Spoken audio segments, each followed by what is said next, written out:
So వెజిటేరియన్స్కి breakfast కిందైనా dinner కిందైనా అంటే diet చేస్తున్నప్పుడు diet చేయనప్పుడు స్నాక్ కిందైనా ఇది చాలా బాగా పనిచేస్తుంది. సో బొబ్బర్లు ఉడకపెట్టేసుకొని ఉన్నాను. ఉడకపెట్టి కొంచెం సాల్ట్ వేసి వడగట్టుకున్నాను. బొబ్బర్లు తీసుకుంటున్నాను. సో బొబ్బర్లు తీసుకున్నాను, ముందే బాయిల్ చేసుకున్నాను. కొంచెం గరం మసాలా వేయండి, అంటే టేస్ట్ కోసం, వామ్ డైజెషన్ కోసం.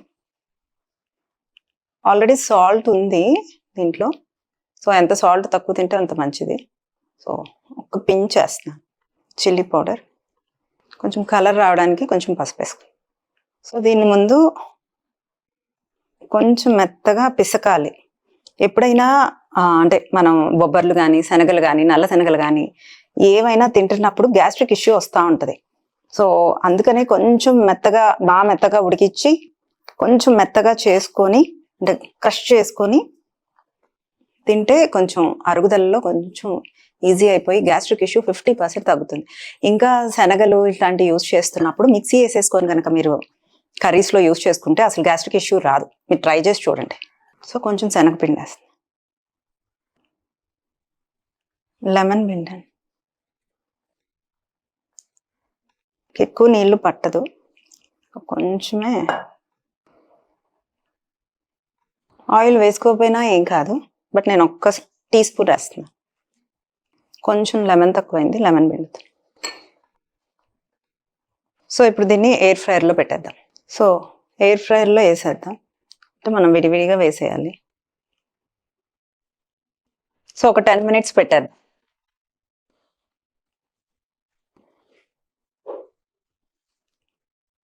సో 10 minutes అయ్యాక చూద్దాం. ఇంకా మెత్తగా ఉంటే ఇంకొక 10 minutes పెడదాం. సో ఆఫ్ చేద్దాము, చెక్ చేద్దాం. సో చూడండి ఇలా సౌండ్ వచ్చేసింది. ఓపిక్గా పిల్లలకి ఇలాంటి హెల్తీ స్నాక్స్ డైట్లో ఇలాంటివి చేసుకుంటే, ఇది చక్కగా గ్రీక్ యోగర్ట్లో కలుపుకొని కూడా తిన్నా మంచి ప్రోటీను, గుడ్ ఫ్యాట్స్, గట్కి గట్ ఫుడ్ ఎన్ని ఉన్నాయో. సో టేస్ట్ చేసేద్దామా.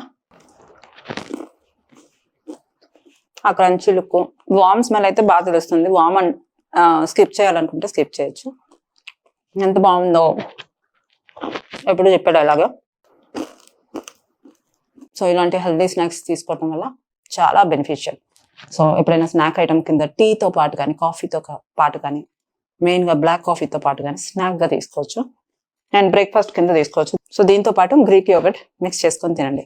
సో ఇలాంటి హెల్దీ స్నాక్స్ తింటారు అని, వితౌట్ ఆయిల్ ఎంత క్రంచీగా ఎంత టేస్టీగా ఉంటాయి కాబట్టి డెఫినెట్గా ట్రై చేయండి. ఎయిర్ ఫ్రైయర్ లేకపోతే డెఫినెట్గా కొనుక్కోండి.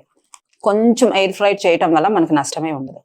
డీప్ ఫ్రైయింగ్ కన్నా air fryer better. Crunchy sound చూసారా, అచ్చం ఆయిల్లో ఫ్రై చేసినట్టు. So save it, share it and enjoy it. Thank you.